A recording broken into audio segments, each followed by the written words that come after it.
जिस गन्ने से गुड़ इतना काला होता है उसकी चीनी इतनी सफेद कैसे हो गई? केमिकल्स उसमें डाले जाते हैं।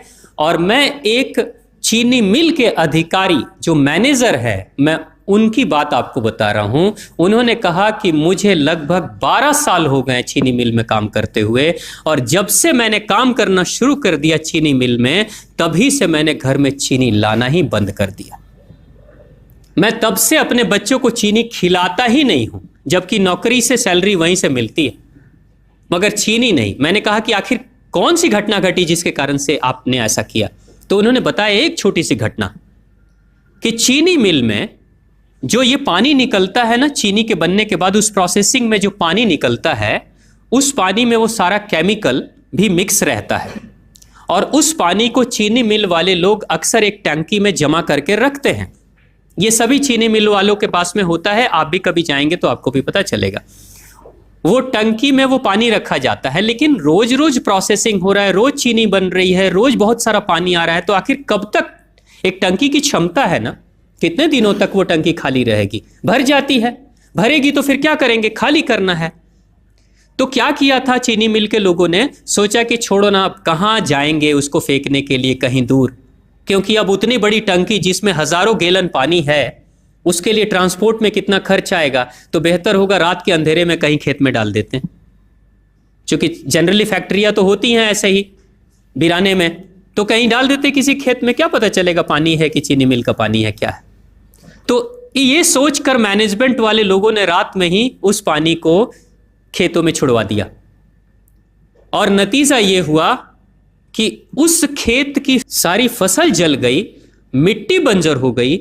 और जब किसान पता करने लगा कि आखिर क्या हुआ मेरे खेत में, जब चेकअप कराया वो मिट्टी का, तो पता चला कि इसमें तो चीनी मिल का जो वेस्ट मटेरियल है वो डाला गया है।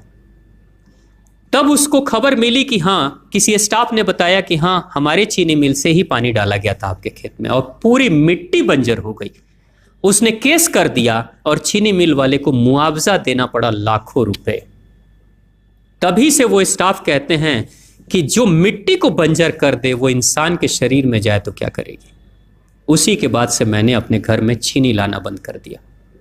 और सच्चाई है, लगभग अगर आप देखेंगे तो अंग्रेजों के आने के समय अंग्रेज पहला चीनी मिल इन्होंने भारत में ही लगाया था। पहला चीनी मिल भारत में ही अंग्रेजों का लगा, और अंग्रेजों ने चीनी की शुरुआत की। भारत के लोग गुड़ खाते थे, चीनी नहीं खाते थे। उन्होंने बहिष्कार किया, बिल्कुल नहीं, लेकिन चीनी और चाय पत्ती दोनों के लिए लोगों को तैयार किया गया था। चाय पिला पिला कर फ्री में चीनी के लिए तैयार किया गया, और चाय के लिए भी तैयार किया गया।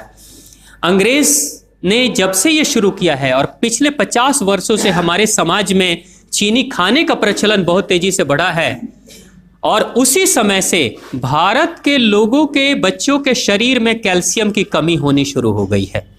अगर कोई माँ, अगर कोई बहन जो गर्भवती हो, गर्भकाल के दौरान अगर चीनी का सेवन अगर कोई बहन कर रही हो, तो चांसेस ज्यादा होते हैं गर्भपात होने के। कोई माँ अगर बच्चे के जन्म से पहले 1 साल पहले से ही चीनी छोड़ दे और सामान्य भोजन करे, अपना ही दूध बच्चे को पिलाए, और कम से कम 5 साल तक बच्चे को चीनी ना खिलाए, खुद को चीनी ना खिलाए, उस बच्चे को कभी भी ऑस्टियोपोरोसिस की समस्या नहीं हो सकती। कैल्शियम की कमी उसके शरीर में कभी नहीं होगी। चीनी जब जाती है आपके शरीर में, तो बाहर जब निकलती है तो अकेले नहीं निकलती, कैल्शियम लेकर निकलती है। चीनी कैल्शियम लेकर निकलती है, हड्डियों को गलाकर निकलती है। और जिसके शरीर में कैल्शियम की कमी हो जाती है, उसके शरीर में मैग्नीशियम, पोटेशियम, आयरन सबकी कमी हो जाती है। कैल्शियम वो तत्व है कि जिसके शरीर में कम हो जाए, सारे तत्व कम हो जाएंगे, और कैल्शियम की कीमत पे चीनी हम खाते हैं।